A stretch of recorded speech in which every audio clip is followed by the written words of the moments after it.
So good morning.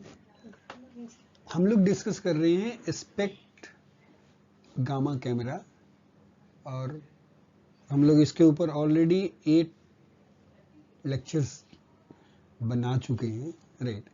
और हम इसके आगे कंटिन्यू करने वाले हैं और आगे का कंटिन्यूएशन जो है हमारा मेन मोटिवेशन जो है बेसिकली एक एक कॉन्सेप्ट को अच्छे से अंडरस्टैंड करना बेसिकली। तो हम लोग जो पेस जो रखे हैं बेसिकली वो स्लो वाला ही रखेंगे। We will not be in hurry कि हमें बिल्कुल ख़त्म करना है, जल्दी जल्दी फिनिश करना है, राइट। हमारा मेन फोकस जो होगा वो अंडरस्टैंडिंग पे होगा, ठीक है। तो आगे बढ़ते हैं। जो अभी करंट जो टॉपिक चल रहा है वो है performance characteristics of gamma camera. So कौन कौन से परफॉर्मेंस कैरेक्टरिस्टिक्स हैं उनके बारे में हम डिस्कस कर रहे हैं। तो हम लोगों ने intrinsic efficiency, extrinsic efficiency, special resolution, intrinsic special resolution, system resolution, ये सारी चीज़ हम लोग डिस्कस कर चुके हैं। अब आगे बढ़ रहे हैं हम स्पेशियल यूनिफॉर्मिटी, लीनियरिटी और एनर्जी रिस्पॉन्स के बारे में हम डिस्कस करेंगे, which also characterise the performance of the gamma camera.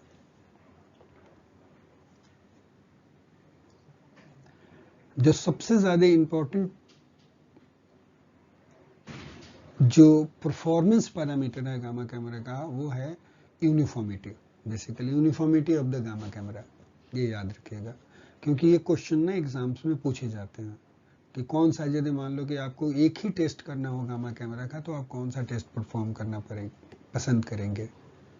तो आपका आंसर होगा यूनिफॉर्मिटी। और यूनिफॉर्मिटी इसलिए प्रेफर करते हैं क्योंकि पुअर यूनिफॉर्मिटी जो है it causes artefacts in the patient images. यदि यूनिफॉर्मिटी अच्छी नहीं होगी तो जो भी आप पेशेंट स्टडी करेंगे उस पेशेंट की इमेज जो भी एक्वायर होंगे उसमें आर्टिफैक्ट्स आ सकते हैं, राइट। इसलिए यूनिफॉर्मिटी को हम लोग सबसे पहले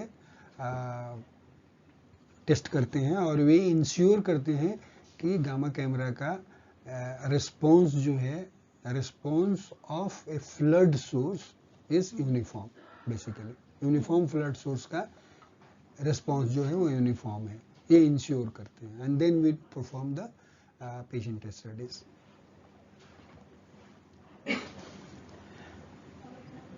देखो, एक तो है कि इंपॉर्टेंट परफॉर्मेंस कैरेक्टरिस्टिक्स क्या है, वो यूनिफॉर्मिटी है। मतलब यदि यूनिफॉर्मिटी सही है तो बाकी चीजें ठीक होंगी, ऐसा। बट हाउएवर बोल रहे हैं there is a design trade off है। मतलब गामा कैमरा का डिजाइन जो है वो ऐसा है कि वहाँ पे यूनिफॉर्मिटी और स्पेशल रेजोल्यूशंस दोनों जो हैं वो एक दूसरे के अपोजिट हैं। यदि यूनिफॉर्मिटी बहुत अच्छी है तो कोई स्पेशल रेजोल्यूशन कम होगा, और स्पेशल रेजोल्यूशन बहुत अच्छा है तो यूनिफॉर्मिटी में प्रॉब्लम्स हो सकता है। लेकिन इम्फेसिस जो होता है वो हमेशा यूनिफॉर्मिटी पे ही होता है कि uniformity has to be good. यदि मान लो कि दोनों में ही यदि थोड़ा बहुत कंप्रोमाइज भी करने की ज़रूरत पड़े तो रिजोल्यूशन को थोड़ा करेंगे कंप्रोमाइज, लेकिन यूनिफॉर्मिटी में हम कंप्रोमाइज नहीं करेंगे। यूनिफॉर्मिटी को हम एम्फेसाइज करेंगे कि यूनिफॉर्म तो होना ही चाहिए मुझे, ठीक है जी। जो अर्लियर सिस्टम जो थे वो जो पुराने मतलब शुरू में जो 70s में जो भी हमारे पास गामा कैमरा जो आए थे वो वहाँ पे जो यूनिफॉर्मिटी जो थी, good uniformity was achieved by sequential tuning of PMT gain. तो उसमें क्या करते थे कि पीएमटी के, देखो हमने वो भी पढ़ा, इसके पीछे लेक्चर में पढ़ा था कि पीएम ट्यूब जो है अब आजकल 37 से लेकर के 91 पीएम ट्यूब तक के बीच में होते हैं गामा कैमरा में। तो हर पीएम ट्यूब का गेन जो है वो एडजस्ट करना पड़ता है बेसिकली। वी वांट, क्योंकि मैन्युफैक्चर करना, जो मैन्युफैक्चरिंग प्रोसेस जो है ऑल्दो सेम ही कंपनी का सेम मॉडल का यदि आप पीएम ट्यूब ले रहे हो और ऑल 91 का जो गेन जो होगा वो हम सेम रखना भी चाहें एग्जैक्टली तब भी वो नहीं रख पाते हैं। देयर इज सम वेरिएशंस होता ही होता है। तो उस गेन यदि चेंज होगा तो जो नंबर ऑफ इलेक्ट्रॉन जो मल्टीप्लाई होकर के आएंगे वो डिफरेंट हो जाएंगे और that will create the uniformity को प्रॉब्लम्स खड़ा करने वाला है वो चीजें। तो गेन को यूनिफॉर्म करते हैं, तो इसलिए उसको बोलते हैं हम लोग पीएमटीयू की ट्यूनिंग बोलते हैं। और ट्यूनिंग में क्या है, गेन ही एडजस्ट किया जाता है ताकि सब पीएमटीयू का रिस्पॉन्स जो हो वो यूनिफॉर्म हो। ठीक है। और ये कैसे करते हैं, तो हाईली कोलिमेटेड बीम से करते हैं। मतलब जो बीम, हाईली कोलिमेटेड बीम, मतलब to give uniform response to a highly collimated beam of the respective tube. मतलब ये है कि जब भी पीएम ट्यूब की ट्यूनिंग करेंगे, राइट, तो उस समय पे हमें इस बात का ध्यान रखना पड़ेगा कि स्कैटरिंग नहीं आ रही है। सारा जो डायरेक्शंस जो है, जो सोर्स से जो भी गामा रे इमिट हो रहे हैं, all will be emitting towards the your crystal surface. इसीलिए उसको हम लोग कई बार जब ट्यूनिंग करते हैं तो 5 times diameter of the crystal field of view जो होता है, उसके 5 times diameter away from the crystal surface हम सोर्स रखते हैं, यदि पॉइंट सोर्स भी रखेंगे, ताकि वो सारे जो हो पैरेलल होकर के आकर के गिरे उसके ऊपर। या वही वाली बात है, दूसरा ऑप्शन क्या है कि we are going to tune sequentially, मतलब एक एक करके पीएम ट्यूब को ट्यून करेंगे और हर बार क्या करेंगे, एक कोलिमेटेड, हाईली कोलिमेटेड बीम डालेंगे, राइट, ऑफ रेस्पेक्टिव ट्यूब। मतलब उस ट्यूब के ऊपर जो लाइट जो आनी चाहिए, जो भी आनी चाहिए, वो हाईली कोलिमेटेड होना चाहिए। या सोर्स मतलब यहाँ पे जो भी टेक्नीशियम का भी सोर्स होगा तो सिर्फ एक ट्यूब को एक्सपोज करे, राइट। तो क्रिस्टल से इंटरेक्ट करेगा, वहां से लाइट निकलेगा, राइट, और फिर जाकर के उसकी ट्यूनिंग जो है हम एडजस्ट करेंगे। तो ऐसे होता था अर्ली सिस्टम्स में, जो पहले जो होता था इस टाइप से कैलिब्रेशंस उसके होते थे, ट्यूनिंग होती थी। Now with the advent of gamma camera systems having integrated digital computer, अब क्या है कि अब जो गामा कैमरा आ रहे हैं उसके साथ डिजिटल कंप्यूटर भी आ रहा है, कंप्यूटर आता है उसके साथ, right. It's integrated digital computers होते हैं। रेजिड्यूअल जो नॉन यूनिफॉर्मिटी जो होती है, मतलब कहीं कहीं छोटी मोटी नॉन यूनिफॉर्मिटी जो है, उसको हम बोल रहे हैं residual non uniformity, that would be translated to clinical data are corrected by applying a matrix of correction factors calculated by inverting pixel values from a prior high count image।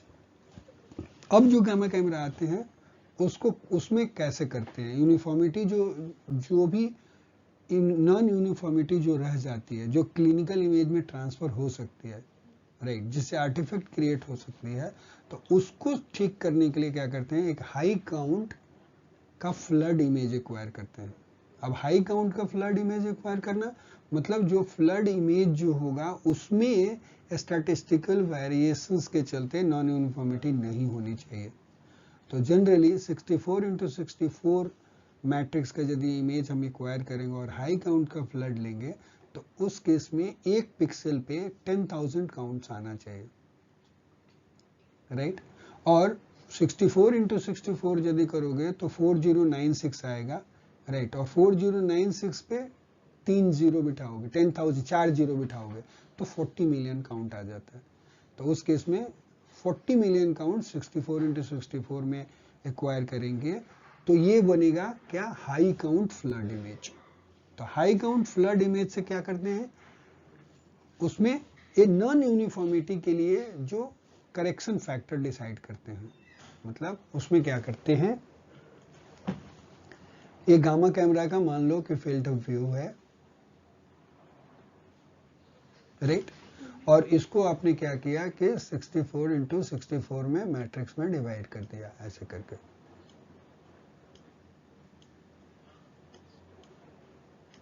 Like this, right. तो एक pixel जो है, ये मान लो एक pixel में यहां पे जो भी काउंट्स आ रहा है, यदि नॉन यूनिफॉर्मिटी कैसे होगी, कहीं पे काउंट कम होगा, कहीं ज्यादा होगा, यदि इक्वल होगा तो नॉन यूनिफॉर्मिटी नहीं होगी, राइट। तो यहाँ पे कितना कम है और कितना ज्यादा है, ये कैलकुलेट कर लेते हैं हम लोग by acquiring high count flood image से, राइट। गामा कैमरा में इनहेरेंट कितना नॉन यूनिफॉर्मिटी है।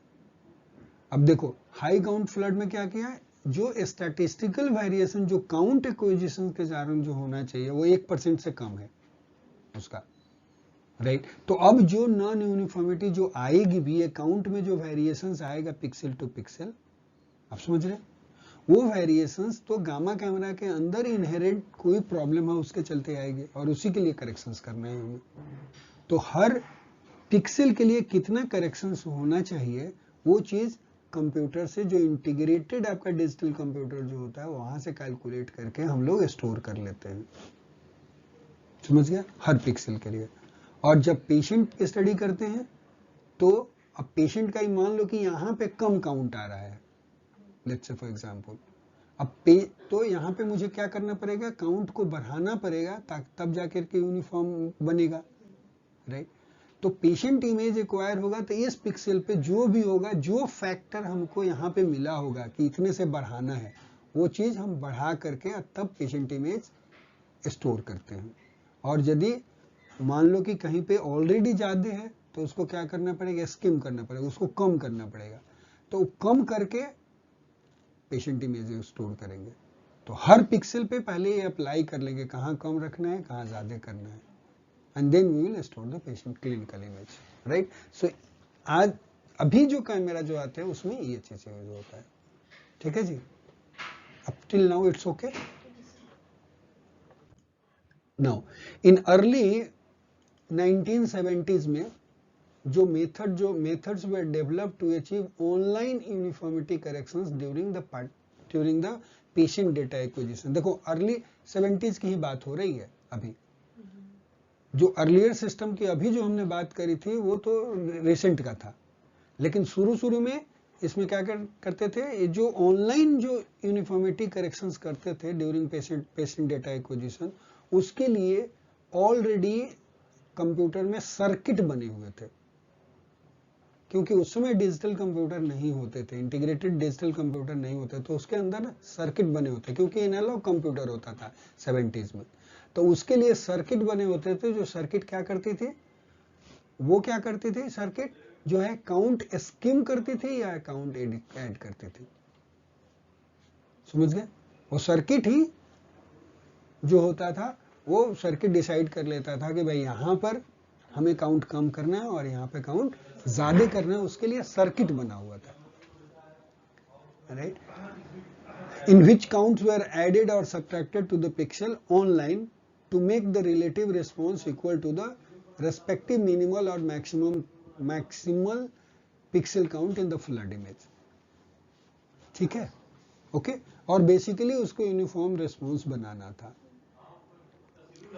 लेकिन ये मेथड जो भी था, जो स्किम करना और या ऐड करना जो इमेज में, ताकि फ्लड सोर्स का इमेज बिल्कुल यूनिफॉर्म हो जाए, या सिस्टम का जो परफॉर्मेंस जो हो वो यूनिफॉर्म हो over the useful field of view के, वो जो था वो this methods mask the symptom of non uniformity. जो नॉन यूनिफॉर्मिटी का सिम्टम को मास्क करता था, कॉज को करेक्ट नहीं करता था। याद रखिएगा कि किस कारण से नॉन यूनिफॉर्मिटी हो रही है उसको ठीक नहीं करता था। ये मेथड सिर्फ सिम्टम कि मतलब हाँ थोड़ा बढ़ गया है तो कम कर देता था, राइट, वो आर्टिफिशियली डाल करके ना, और जहां पे कम है वहां पे बढ़ा देता था, okay. But in the present day system, आज के तारीख में offer online uniformity corrections, count skimming या count addition techniques are not applied, देखो, until energy and linearity correction has been made। लेकिन नए गामा कैमरा सिस्टम जो है उसमें जब तक एनर्जी और लिनियरिटी करेक्शन अप्लाई नहीं होता तब तक हम यूनिफॉर्मिटी करेक्शंस नहीं अप्लाई करते हैं। तो फर्स्ट क्राइटेरिया क्या है नए सिस्टम में, जो भी है उसमें सबसे पहले एनर्जी और लिनियरिटी करेक्शन अप्लाई करना है, वो अप्लाई करने के बाद ही ऑनलाइन यूनिफॉर्मिटी करेक्शंस करना है। तो अब क्या है आपके लिए, नए कैमरा में तीनों चीजें ही स्टोर होती हैं। क्या? एक तो एनर्जी करेक्शन का टेबल होगा, यूनिफॉर्मिटी करेक्शंस का टेबल होगा और लिनियरिटी करेक्शंस का टेबल होगा। तो तीनों ही करेक्शंस अप्लाई होते हैं, ठीक है। And this all three are stored into the computer, either at the time of the factory installation, factory पे होता है, नहीं तो ऑन साइट सर्विस इंजीनियर करता है। Most of the time user को जो होता है वो चीजें अवेलेबल नहीं होती हैं। कि जो प्रेजेंट डे सिस्टम जो है उसमें हम लोग क्या करते हैं, सबसे पहले energy and linearity collection apply करते हैं, उसके बाद ही ऑनलाइन यूनिफॉर्मिटी करेक्शन अप्लाई होता है, ठीक है। अब देखो एनर्जी करेक्शंस की बात। अब एनर्जी करेक्शंस कैसे करते हैं, एनर्जी करेक्शन क्यों जरूरी है वो समझना जरूरी है, क्यों हम इतना इंपॉर्टेंस दे रहे हैं एनर्जी करेक्शन और लिनियरिटी करेक्शंस को, करेक्ट, वो जानना जरूरी है। तो देखो ये बोलते हैं experiments by numerous investigator had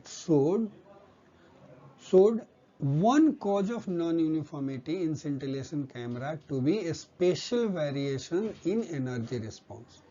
special variation in energy response का मतलब क्या है? इसका मतलब ये है कि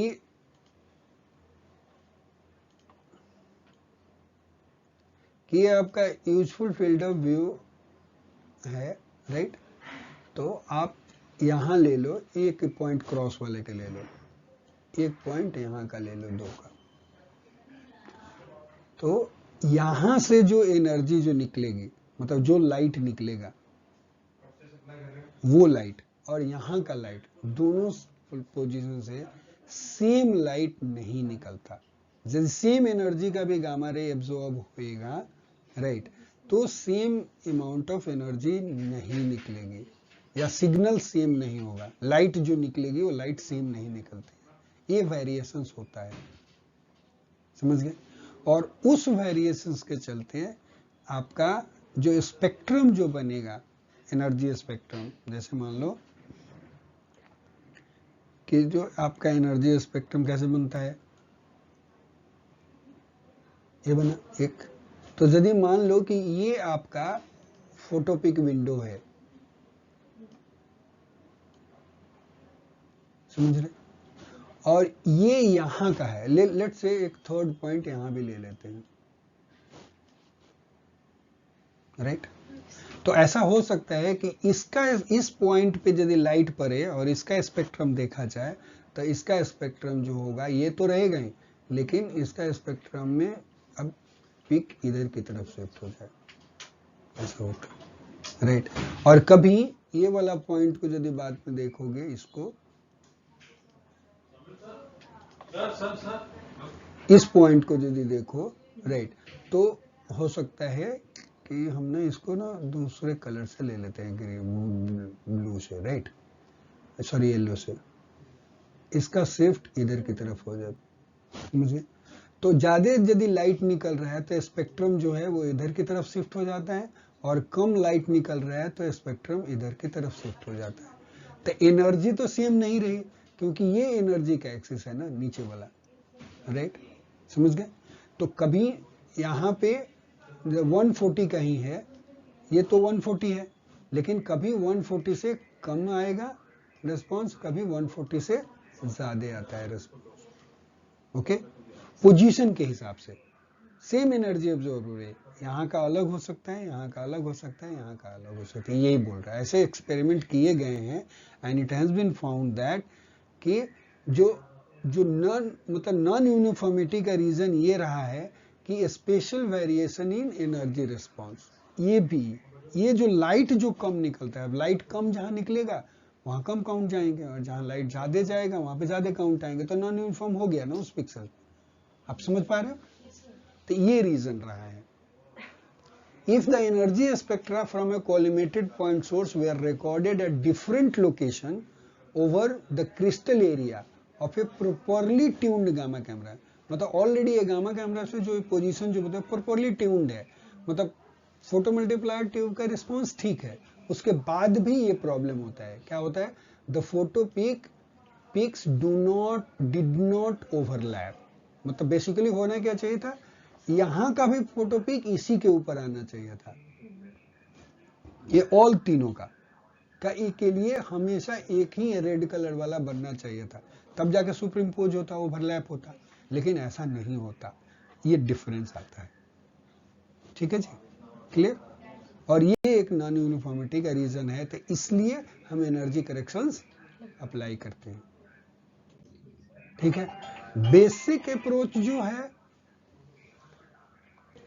सो बेसिक अप्रोच जो है वो एनर्जी करेक्शंस का ये है कि to make incremental adjustment to Z signals before PHA, right. अभी देखो क्या होता है गामा कैमरा में, गामा कैमरा में क्या है कि आपके पास ये डायग्राम है आपका, इसके ऊपर जो है वो आपके पीएम ट्यूब लगे हुए हैं, करेक्ट, ऐसे करके, और ऑल पीएम ट्यूब, ये सबका सम, मतलब summation of, right, all PM tube मतलब लाइट जो भी है, correct, sum of all signals, ऐसे कर दो, मतलब समझ गए, एक्स और वाई, मतलब जो भी यहां से जो भी आउटपुट आया वो और इसके मतलब जो भी आउटपुट यहां से आ रहे हैं, सारे आउटपुट का सम जो है वो एनर्जी सिग्नल बनाता है, सम ऑफ ऑल, एक काम कर लो, वो ऑन कर दो, यही सिग्नल का, सारे पीएम ट्यूब का सिग्नल जब सम करते हैं तो वो जाकर के एनर्जी सिग्नल बनाता है, और यही एनर्जी सिग्नल जो है उसके बाद ये कहां से होकर जाता है, पीएचए को जाता है, यही है, करेक्ट।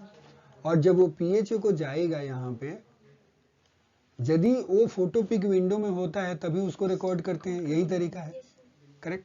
तो ये बोल रहे हैं कि बेसिक अप्रोच एनर्जी करेक्शन का क्या है कि आपको make incremental adjustment to Z signal before PHA, जो कुछ भी करना है पीएचए पे पहुंचने के पहले ही एडजस्टमेंट कर देना है, इसमें जोड़ना है, या एक डेल्टा जेड जो चेंज होगा वो यहीं पे चेंज होगा, A plus Z, Z plus delta Z जो कुछ भी करना है वो यहीं पे चेंज कर दो before reaching to the PHA, समझ गए, यहीं पे करते हैं, समझ गए। अब ये जो डेल्टा जेड जो ऐड करना है, मतलब कितना ऐड करना है और कितना कम करना है, वो यहीं पे डेल्टा जेड जो होगा वो डिसाइड कर लेगा, से पता चल जाएगा कि मुझे डेल्टा वैल्यू, डेल्टा जेड का यदि वैल्यू जो होगा वो निगेटिव में आता है, इसका मतलब इसके कम करना है, राइट, और यदि प्लस में आएगा तो इसका मतलब ऐड करना है, तो एडजस्टमेंट इधर ही करना है, यही किया जाता है। ठीक है जी, यहाँ पे वही दिखाया है कि the signal that arrives at the input to the stationary PHA window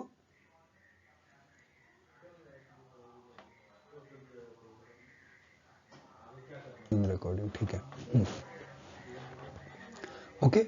तो यहाँ पे इसको PHA to the stationary PHA window is Z plus delta Z, where Z is the original energy है और डेल्टा जेड जो है वो increment added to the energy corrections, मतलब यही डेल्टा जेड जो है वो ऐड करना है एनर्जी करेक्शंस के लिए, क्लियर।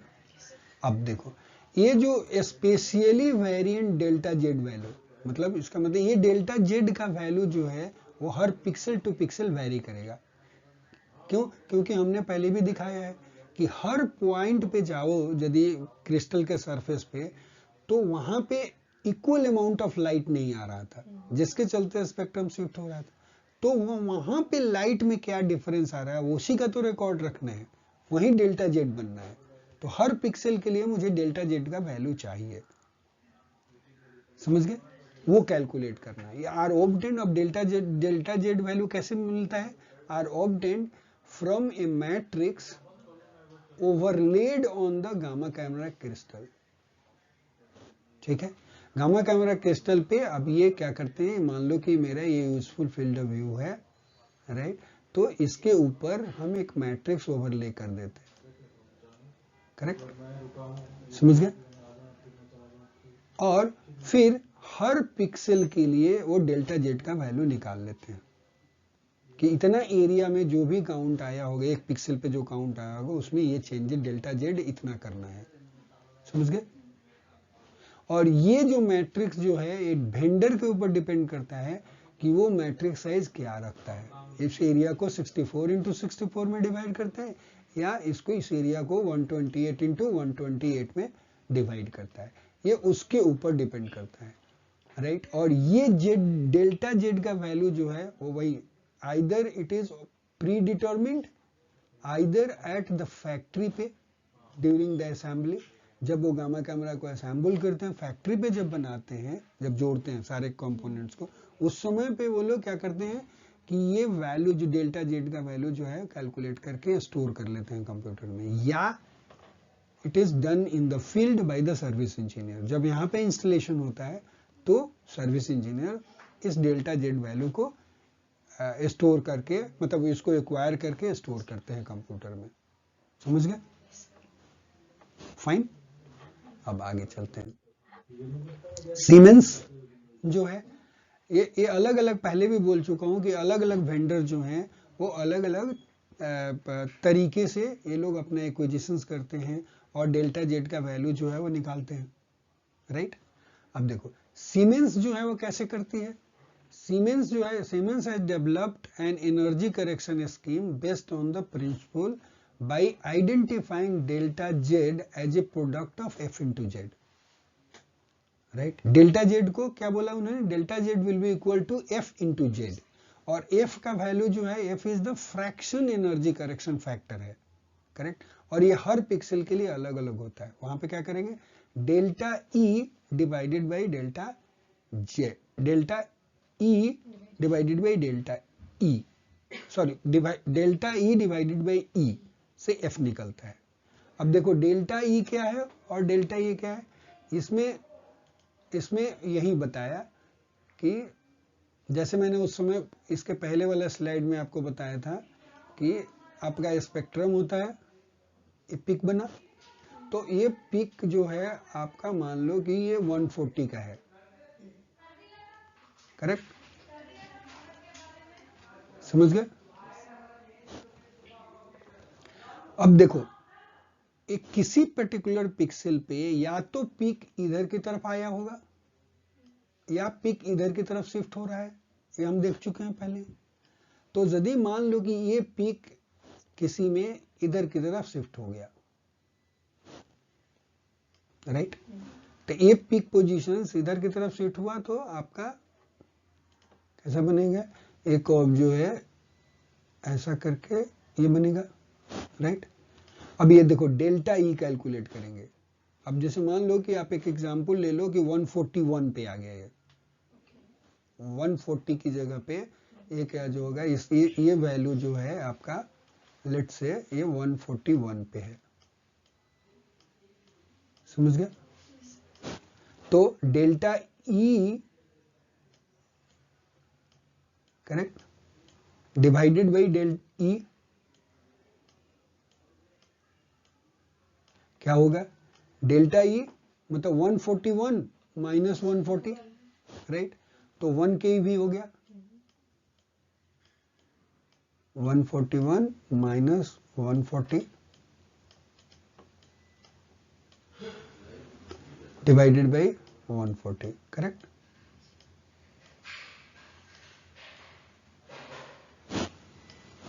राइट, तो ये क्या बनेगा, डेल्टा ई 1 डिवाइडेड बाई 140, ये फ्रैक्शन बना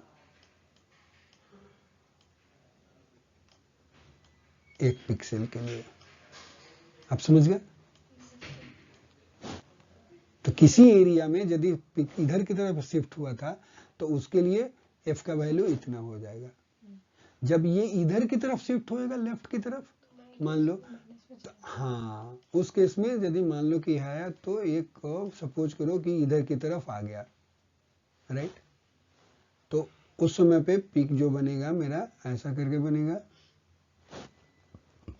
और ये वैल्यू अब क्या होगा, यहाँ पे 141 ही मान लो एक ही पिक्सल, एक ही के भी यदि इधर की तरफ शिफ्ट हुआ तो ये वैल्यू क्या हो जाएगा, माइनस हो जाएगा। समझ में आ गया? क्लियर? तो ऐसे करके ये मेजर कर लेते हैं कि कितना शिफ्ट हुआ एनर्जी पिक। हर एरिया में, समझ गए? कि उस एरिया में आपने क्या किया कि सबसे पहले कि आप ओवरले किया,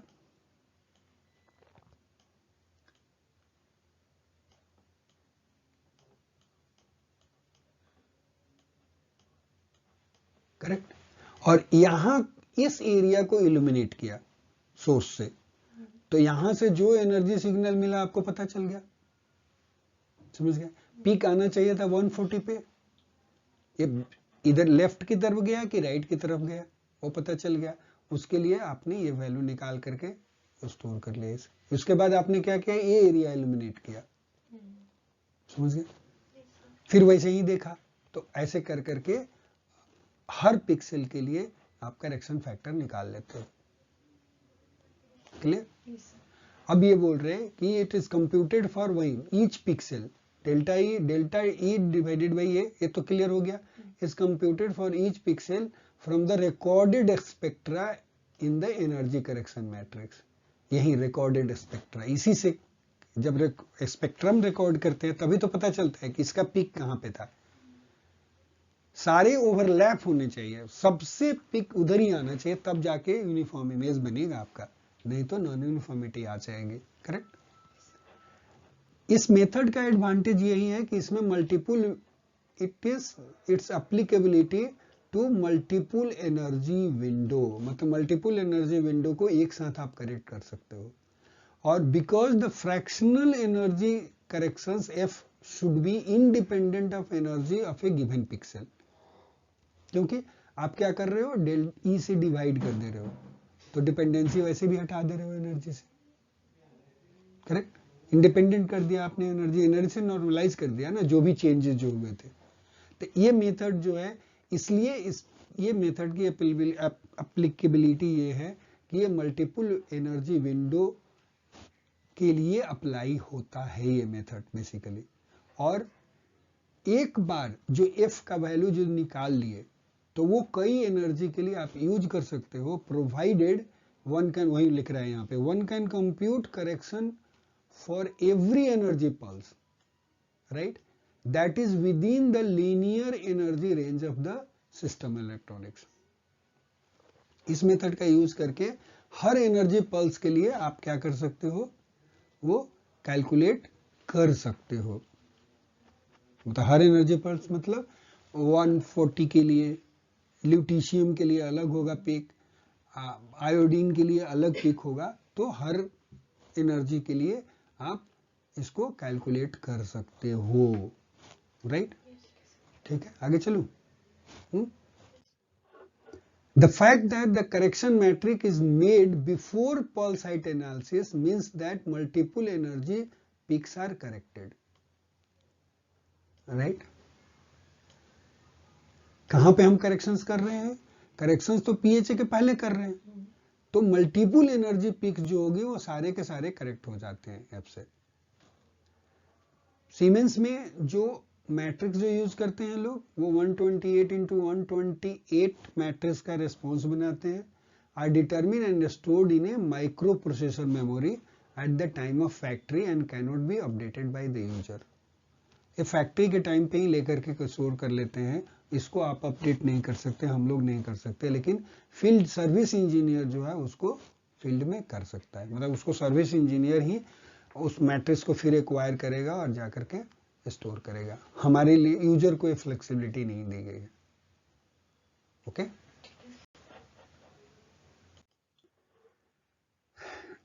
पीकर एक गामा कैमरा कंपनी है, ये भी जो फिलिप्स गामा कैमरा, फिलिप्स जो है वो पहले पीकर हुआ करती थी, एक पीकर इंटरनेशनल करके गामा कैमरा बनाते थे, उसको बाद में फिलिप्स ने टेकअप कर लिया।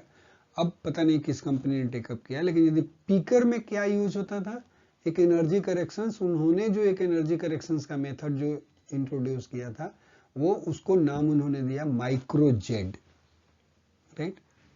अब माइक्रोजेड stores energy correction data in a 64 into 64 matrix that varies the position of electronic energy window to correspond to photo peak position within the pixel location in which a given gamma ray interaction is detected. मतलब basically micro Z में भी क्या करते थे वो लोग, हर positions पे, देख रहे हो 64x64 में उसने डेटा स्टोर कर लिया।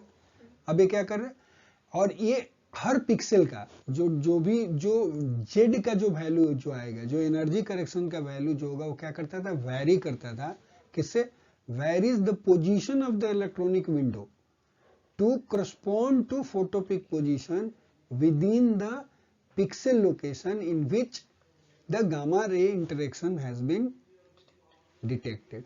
मतलब यहां पे वो क्या करता था लोग, वैसे ही देखो ये एक ही बना।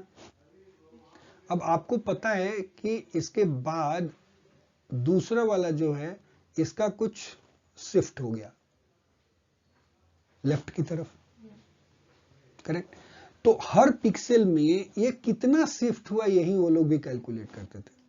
मतलब ये स्पेक्ट्रम में स्टोर कर रहा है, देखो यहाँ पे, which stores energy correction data in 64x64 matrix that varies position of electronic energy window. ये एनर्जी विंडो जो है ये जो वेरी करता था हर पिक्सल के लिए, correspond to the photopeak position within the pixel location। मतलब एक देखो ऐसे करके था ना इसमें, अब इस पिक्सल लोकेशंस में ये इसके स्पेक्ट्रम को स्टोर कर लिया। तो मान लो कि हो सकता था कि ये वाला स्पेक्ट्रम जो है इसका है, राइट, समझ गए। दूसरे वाले में, इस वाले में हो सकता है कि इस वाले में जो है आपने ले लिया इसका, ये स्पेक्ट्रम आया, समझ गए। तो हर में ये स्पेक्ट्रम और उसके फोटो पिक की एनर्जी जो है वो स्टोर कर लेते थे। आपको समझ में आ रही बात? यही बोल रहा है कि corresponding to photopic position within the pixel locations in which gamma ray has interaction is detected। समझ में आया? फिर से देख लो, पढ़ लो। क्या बोल रहे हैं कि वो स्टोर करता था एनर्जी करेक्शन मैट्रिक्स किसमें, 64x64 में, और वो भी जो एनर्जी करेक्शन का जो वैल्यू जो था वो वेरी करता था किसके ऊपर, position of electronic energy window, कि ये किधर की तरफ शिफ्ट होता है उसके ऊपर डिपेंड करता है। करस्पॉन्ड्स टू, और वो भी जो डिफरेंस जो करस्पॉन्ड जो करेगा वो किसके, तो फोटोपिक पोजीशंस पे,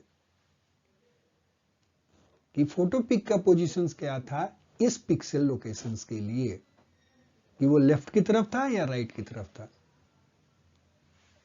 ठीक है, समझ गए। तो यही बोल रहा है position of photopic is determine for each pixel spectrum. मतलब हर के लिए, हर पिक्सल के लिए आपने फोटोपिक पोजीशन डिटरमिन कर लिया। And correction factor is stored in the micro processor memory that determines the position of window for each event depending on the pixel in which the event was detected. मतलब basically उसको हर spectrum जो है, मतलब हर pixel के लिए जो अलग अलग स्पेक्ट्रम का जो शिफ्ट जो है वो माइक्रो जेड में वो करके स्टोर करता था, समझे। और उसके बाद जैसे कोई इवेंट आएगा उसको उतना ही शिफ्ट करके उसके एनर्जी को शिफ्ट करता है, कि लेफ्ट की तरफ करना है कि राइट की तरफ, उसके अपोजिट डायरेक्शंस में चले जाना है बेसिकली। और वैसा करके वो इमेज पे अप्लाई करता था माइक्रो जेड में। आई थिंक देखो during the acquisition of clinical data फिर क्या होता था, each X and Y positioning signal is sampled, X Y position तो देख लिया, and held until the micro jet processor enters a lookup table and reads the position of energy peak for the pixel that corresponds to the event locations। समझ में आया? नहीं, बहुत अच्छा है, कोई बात नहीं। ये देखो आपने ऐसा ओवरले करके तो मैट्रिक्स बना दिया था, करेक्ट। अब इस पिक्सल की बात करते हैं, एक कॉरस्पॉन्डिंग, मान लो कि एक पर्टिकुलर पिक्सल की यदि बात करी जाए तो उसके पास माइक्रो जेड के पास क्या है, इसका पिक्सल लोकेशन, इस लोकेशन के लिए फोटो पिक का पोजीशन उसको पता है, करेक्ट, पोजीशन पता है, राइट। तो उसने क्या किया, देखो during data acquisition, clinical data जब एक्वायर किया तो क्या किया, एक्स और वाई पोजीशन सिग्नल तो सैंपल कर लिया, करेक्ट।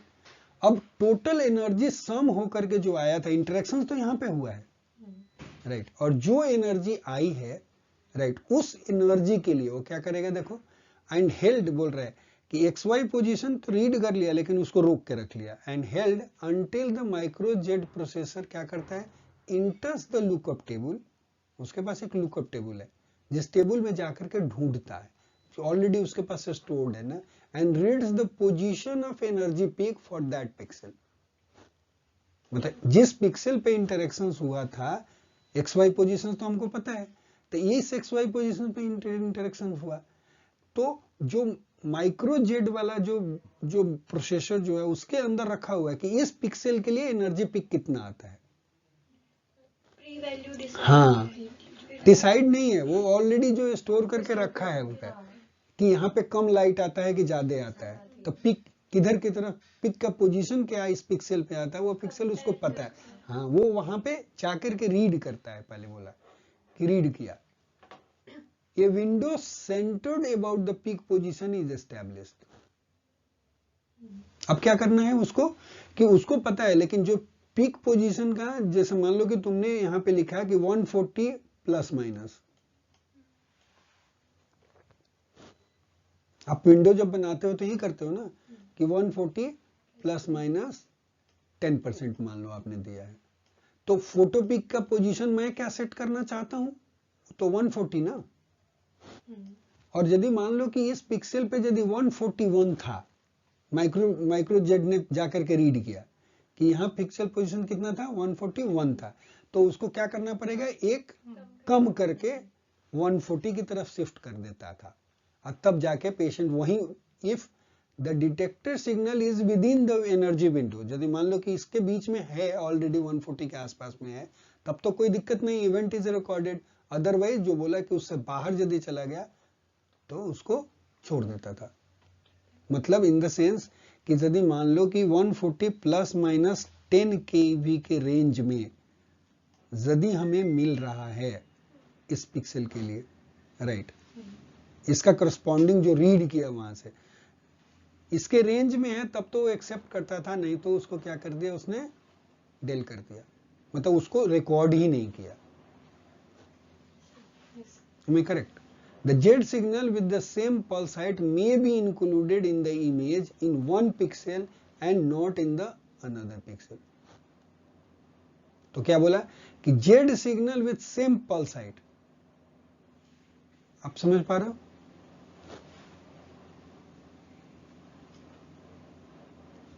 नहीं, देखो यहां तक समझ पाए कि x पहले क्या करा, एक्स वाई पोजीशन रीड कर लिया, दूसरा उस एक्स वाई पोजीशन के करस्पॉन्डिंग वो जाकर के देखा कि यहाँ पे जो वैल्यू स्टोर्ड है करेक्शन मैट्रिक्स का, केवी का जो भी शिफ्ट है वो कितना है, वहां पे जाकर के देख लिया, मतलब वहां पे कौन सा फोटो पिक का मेरा पोजीशन मिलता है वो रीड कर लिया।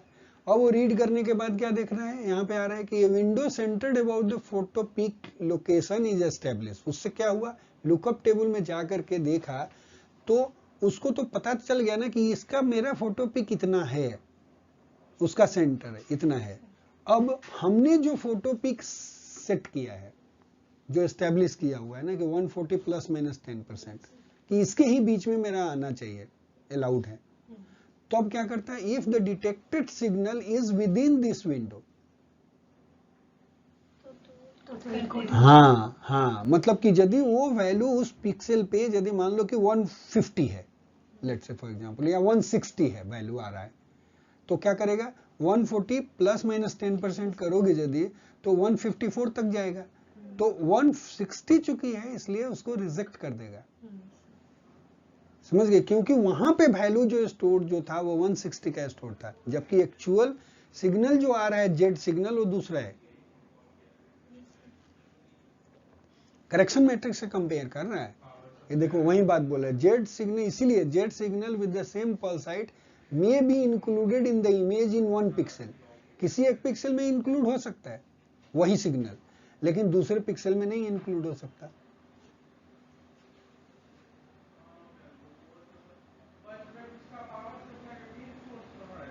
एग्जाम्पल बताऊं फिर से, सपोज करो कि इस करेक्शन मैट्रिक्स में आकर के रीड किया और इसको मिला 160 पे, करेक्ट, माइक्रोजेट वाला में, तो क्या करेगा ये इस एनर्जी विंडो के बीच में है, नहीं है, तो ये रिकॉर्ड नहीं होगा, समझ गए, करेक्ट।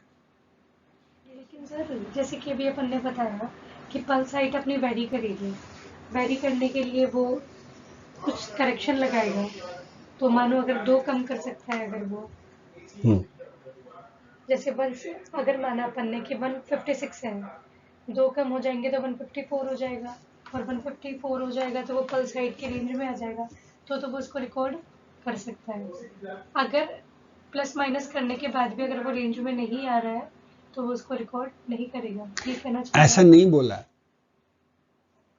देखो यहाँ पे क्या बोला है कि जब डेटा एक्विजिशंस कर रहे हो तो पहले लाइन में बोला कि एक्स और वाई 2 पोजिशनल सिग्नल तो रीड कर लिया, अब दूसरा क्या कर रहा है कि लेकिन रोक लिया, बोला कि अब इस सिग्नल को मैं इमेज फॉर्मेशन में लूंगा या नहीं लूंगा, वो डिसीजन लेना है कि डॉट डालूं कि नहीं डालूं, कंसीडर करूं कि नहीं करूं। उसके लिए क्या किया, ये माइक्रोजेट प्रोसेसर जो था, माइक्रोजेट जो था प्रोसेसर, वहां पे जाकर के वो रीड करके देखा, क्या देख रहा है, लुकअप टेबल में जा रहा है, reads the position of the energy peak,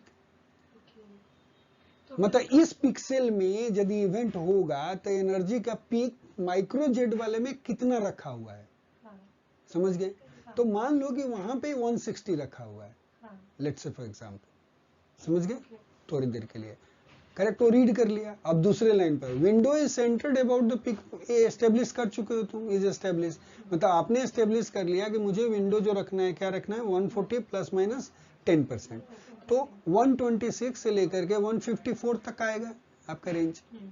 तो ये देखना है कि ये अब देख रहा है कि if the detected signal is within the energy window the event is recorded, otherwise उसको रिकॉर्ड नहीं करेगा, समझ गए। तो लेकिन ये 160 जो रीड किया था उसने उस पिक्सल के लिए, राइट, वो चूंकि नहीं है, इससे रेंज से बाहर चला गया, तो ये इवेंट रिकॉर्ड नहीं होगा, समझ गए, क्योंकि उसके पिक्सल के पोजीशन को वो जाके रीड कर रहा है ना, वो करेक्शंस नहीं रख रहा है कि वो कहां तक शिफ्टेड था, वहां तक इसको रिकॉर्ड करना, मुझे नहीं करना, ये मतलब है। तो इसीलिए बोल रहा है कि जेड सिग्नल, कोई सिग्नल आया, लेकिन यदि ये हो सकता है कि वो इमेज में इंक्लूड भी होगा और किसी दूसरे पिक्सल के लिए नहीं इंक्लूड होगा, क्योंकि दूसरे वाला पिक्सल में मान लो कि ये वैल्यू 140 था, यहाँ पे जो सपोज करो कि ये स्टोर जो था, यहाँ पे वैल्यू जो 140 के आसपास में है, तो ये वाला तो इस विंडो में आ जाएगा, सेम ही सिग्नल आया जेड का, मतलब टोटल सम होकर के सेम ही आया लाइट आउटपुट, लेकिन यहाँ जो स्टोर, उसके पास जो स्टोर्ड है पिक्सल पोजीशंस, वो पिक्सल पोजीशंस का वैल्यू 140 है, तो यदि ये इस विंडो में आ गया तो जाकर के क्या होगा, 140 प्लस माइनस 10% में तो वो इंक्लूड हो पाएगा, समझ गए, ये बोल रहा है। The user calibrates the microjet circuitry periodically, यहाँ पे वो माइक्रोजेट उनके सर्किट जो है उसको पीरियोडिक कैलिब्रेट करने की फैसिलिटी यूजर के पास है। तो ये था आपका एनर्जी करेक्शंस का बात, बाकी लिनियरिटी करेक्शंस हैं तो आज हम नहीं करेंगे, उसको दूसरे लेक्चर में करेंगे, ठीक है। सो आज के लिए इतना ही।